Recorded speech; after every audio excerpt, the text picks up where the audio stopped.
તથાકથિત સ્વયંભૂ વાત છે. નો ડાઉટ કે કિસાનોની એકતા છે. આખું ગામ રાતના તમે કલ્પના કરો 9, 8:30, 9 વાગ્યા પેલા જમી લે રોંઢા ટાણે, એટલે આમ તો દી હાથમે જમી લે છે. ઉચર કામકાજ હોય પતાવી. મેં ગઈકાલે જોયું આખા જેતપુરમાં ઘેરે ઘેરે રાતના તાળા માર્યા હોય ડેલે, બધા બેનું દીકરીઓ સાથે હજારોની સંખ્યામાં લોકો ત્યાં ઉપવાસી છાવણી છે ત્યાં આવી ચડે છે. લોકો એના એન્ટરટેન માટે હકાભાઈ નો ડાયરો કે બીજા કોઈ કાર્યક્રમો રાખે એ જુદી વાત છે, પણ ન હોય તો પણ આ લોકો તો આવે જ છે બેનું દીકરીઓ. એ કેવું કહેવાય? બેસે છે. અને આપની જાણ ખાતર આને એક બીજી વ્યવસ્થા પણ કરી છે. આમ ઉપર છેલ્લી પણ એની અસર અંદર સુધી છે. ઉપર છેલ્લી એ છે કે ભાઈ અહીંયા કોઈ પોલિટિશિયન્સ છે નહીં, પણ ઉપર નથી, બસ એટલું કહું તમને.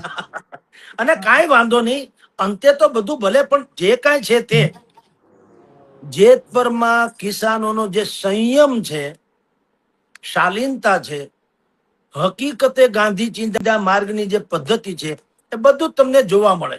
કોઈ અફડા તફડી નહીં, કોઈ ગાળી ગલોચ નહીં, કોઈ હાકલા પડકારા નહીં, કોઈની સામે એટલે સરકારની સામે નહીં, વિપક્ષની સાથે નહીં. આ લોકો એમ કે છે અમે સમસ્યાની સાથે પણ છીએ, એટલે સમસ્યાની સામે છીએ, સરકારની સાથે છીએ. ભાઈ અમારો નિવેડો લાવો. સમસ્યાની સામે છીએ, સરકારની સામે નહીં.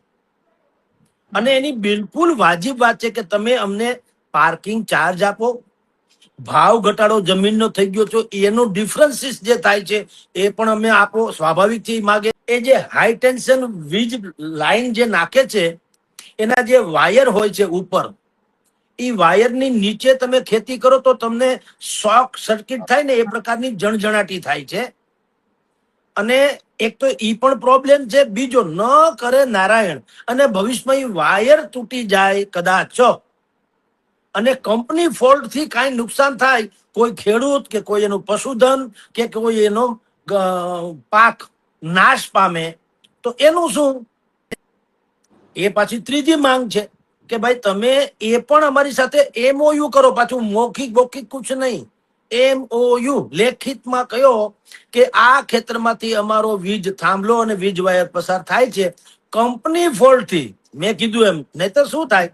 હવે કોક આપણે આમ હળી કરીએ, ધારો કે અહીંયા ક્યાંય ટ્રાન્સફોર્મર છે ને હું આંગળી નાખું મને શોટ લાગે તો ટ્રાન્સફર કે GEB નો વાંક ન ગણાય, PGVCL નો વાંક ન ગણાય. ફાટે તૂટે એને કારણે કાંઈ પણ લોચા લબાચા થાય અને મને કાંઈક મુશ્કેલી થાય તો સ્વાભાવિક છે સરકારે વળતર આપવું જોઈએ ને.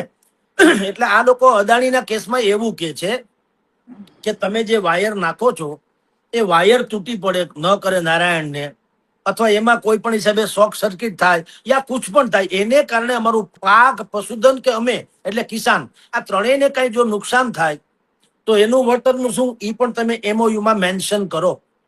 હાવ અંદરૂની વાત તો એ પણ છે કે જેનું આપણે નામઠામ ન આપી શકીએ, પણ રાજ્ય સરકાર એ માને છે કે આ બિલકુલ વાજિબ માગણી છે અને અત્યારે કામગીરી થઈ રહી છે એ અતિશયોક્તિ ભરી છે. પણ રાજ્ય સરકારથી પણ મોટી કેન્દ્ર સરકાર છે, ત્યાં આ કોઈનું કઈ ઉપજે નહીં એવું હાલત છે. પાર્કિંગ ચાર્જ જે નક્કી થાય તે એ જુદી ઘટના છે. ખેડૂત માંગો માની લો ₹1,00,000 માગે ને સરકારની અરે શું કામ ભાડું? દર મહિને જે તે ખેડૂત હોય એને એક જાતનું પેન્શન જેવું કામ થઈ જાય. અને સ્વાભાવિક છે કે ભાઈ મને આજીવન આવક તો મળવી જોઈએ ને, એટલે એની આ એક વાત વાજબી છે. વાત નંબર 2, જે ખેતરમાં થાંભલો નખાય છે ને એ જમીનના ભાવ ઘટી જાય. અમસ્તો પણ અત્યારે આખા પંથકમાં જે ખરેખર એ ફળદ્રુપ વિસ્તાર છે એટલે આ જેતપુરમાં ડકો છે. જેતપુર જે છે એ આપણા રાજ્યના મંત્રી જે છે કાંતિભાઈ અમૃતે એનું માદરે વતન છે. ઈ ગામમાં થાય છે, ઈ યુનિક છે. પણ યુનિક છે એટલે હું તમને હાવ સત્ય કહું, ઉપર એકતાની જે શિખર દેખાય છે, એકતાનું શિખર પાયામાં બધા જ છે, બધા ઇન્વર્ટેડ કોમામાં એના પાયામાં બધા જ છે. શું કામ? દરેકને જમીન સાથે જોડાયેલા રહેવું છે. સત્તા તો આજ છે ને કાલની. આ લાલ ટમેટું હું કઉ છું, લાલ ટમેટું જે માથે હોય ને ટાવ કરતા નીકળે, એનું આયુષ્ય 2-5 વર્ષનું હોય, ક્યારેક ન પણ હોય.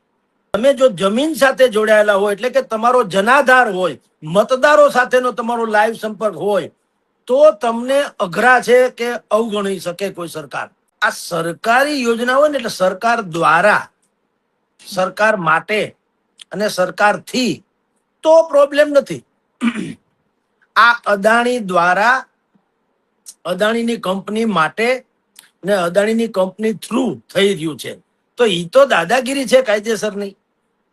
એટલે સરકારના સંજ્ઞાનમાં પણ આ વાત આવી, અને ઈ થેન્ક્સ ટુ જેતપર, મોરબીના જેતપર ગામમાં જે રીતે કિસાનોની એકતા જોવા મળી. ગઈકાલે હું ત્યાં ગયો તો, હકાભાઈનો પણ ડાયરો હતો, અને બહુ ઈ લોકો આયોજકો, તેનો આગ્રહ હતો મારે તો હોટેલના ઉદ્ઘાટનમાં જવાનું હતું, પણ એણે કીધું અહીંયા સુધી આવો છો તો બધા જ કિસાનોની લાગણી છે કે તમે અહીંયા આવો.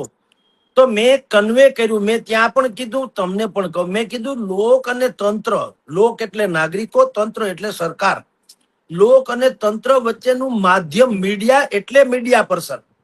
ત્યારે જાણવા મળ્યું કે જે રીતે ગોંડલમાં કૃષિ મંત્રી અને ભાઈ પ્રવક્તા જીતુભાઈ વાઘાણી એણે જે એનાઉન્સમેન્ટ કરેલું કે જેતપરમાં હવે થાંભલા નાખવાનું કામ હાલ તુરંત બંધ રાખવામાં આવશે જ્યાં સુધી મુખ્યમંત્રી ભૂપેન્દ્રભાઈ નવી યોજના જાહેર ન કરે.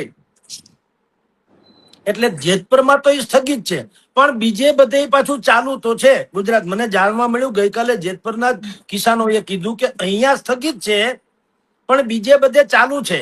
તો એ જે દાદાગીરી જેવું જ કામ છે અદાણીનું, એ હાવ દીવા જેવું સ્પષ્ટ છે. કોઈને પણ ગળે ન ઉતરે એવી યોજના હોય તો ક્યાંથી મેળ પડે? તમારે હાઈ ટેન્શન વીજ પાવરના થાંભલા નાખવા છે, તો ભલા માણસ અદાણીના એરપોર્ટમાં જેમ ગાડીના પાર્કિંગ ચાર્જ લે છે, એમાં ખેડૂતો પાર્કિંગ ચાર્જ લે કે નહીં? શું કામ ન લે? તો ખેડૂતોને હવે શું જોઈએ છે? આશ્વાસન સિવાય બાકી બધું જ જોઈએ છે. એના હકદારે છે. એને શું કીધું એ કહું છું. એને એમ કીધું કે ભાઈ જમીન સંપાદન સરકાર કરે તો એના વળતરની વાત આવે. અદાણી સરકાર નથી, એક ઉદ્યોગપતિ છે, અને એને ધંધો કરવો છે લાઇટનો, વીજળીનો, પાવરનો. તો ધંધો કરવો હોય અને અમારી જગ્યા એને જોતી હોય, એને કયો અમારું વળતર એટલે કે અમે કહીએ એમ આપે. અને ખેડૂતોને શું જોઈએ છે? એક ઝાટકે વળતર નથી જોતું. દાખલા તરીકે ત્યાં વીઘે 15 લાખ રૂપિયા કે 20 લાખ રૂપિયાનો ભાવ ચાલતો હોય જમીનનો, વીઘો અદાણીને આ થાંભલા નાખવા માટે જોતો હોય, અદાણી એટલે અદાણીની કંપનીને, તો એવું નથી કે તમે એક સાથે 20 લાખ રૂપિયા ખેડૂતને આપી દો ને ખેડૂત એમ કે આ જમીન તમારી. શું કામ? 20 લાખ તો કાલ વપરાય, સાથે મૂડી આવે એ તો ગમે એમાં વપરાય જાય. કોઈ કે હીરો હોન્ડા લેવું, કોઈ કે મોબાઈલ લેવું, કોઈ કે કાંઈક કરવું, પૈસા તો 20 લાખ તો હમણાં વપરાય જાય.